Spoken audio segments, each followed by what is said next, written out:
À Cancan, 3 membres du gouvernement reçus par les autorités administratives régionales et préfectorales. Il s'agit du général de 2e section Ibrahima Khalil Condé de l'administration du territoire et de la décentralisation, de Mme Gami Gallo de l'environnement et du développement durable et de Bouna Silla des mines et de la géologie. Ils ont été précédés par les gouverneurs de Boké, Labé et Farana, ainsi que les préfets de Sigiring, Kerouane, Mangana, Kouroussa, Dinguiraye et Gawal. Objectif de cette rencontre, partager avec ses administrateurs territoriaux et les principaux acteurs du secteur des mines le contenu des textes élaborés par les 3 départements relatifs à la formalisation de l'exploitation artisanale et mécanisée de l'or et du diamant dans notre pays.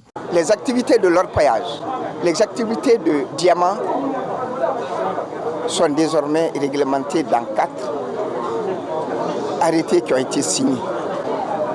Et nous avons invité les préfets, les gouverneurs pour venir assister à la remise de ces textes pour leur application. Il s'agit du premier arrêté portant autorisation et organisation de l'exploitation artisanale et mécanisée.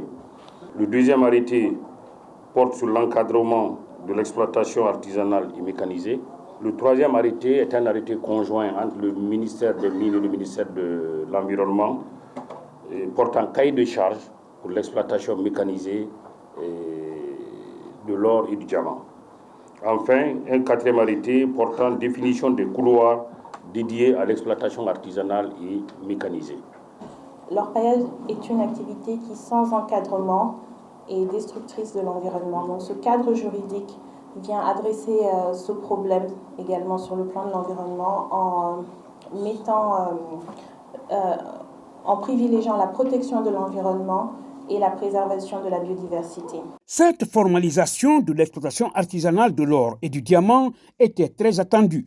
Les orpailleurs, à travers le bureau exécutif de l'Union nationale des orpailleurs de Guinée, dirigé par Tidiane Koïta, saluent ces actes et s'engagent à respecter les mesures prises. Le bureau exécutif de l'Union nationale, les bureaux préfectoraux et sous-préfectoraux ne ménageront aucun effort pour l'application correcte de ces textes qui vont désormais encadrer l'exploitation artisanale de l'or en République de Guinée.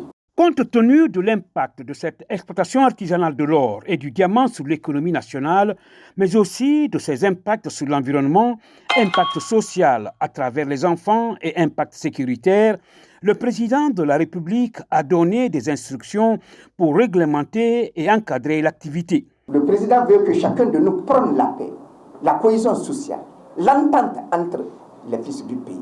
C'est ce que je vais vous demander, messieurs les préfets. Partout où il y a des problèmes dans les différentes mines, rendez-moi compte. Alors, je vais vous instruire de fermer. Je ne demande même pas. Je me réfère pas. Parce que j'ai la charge de prôner la paix sur le territoire national.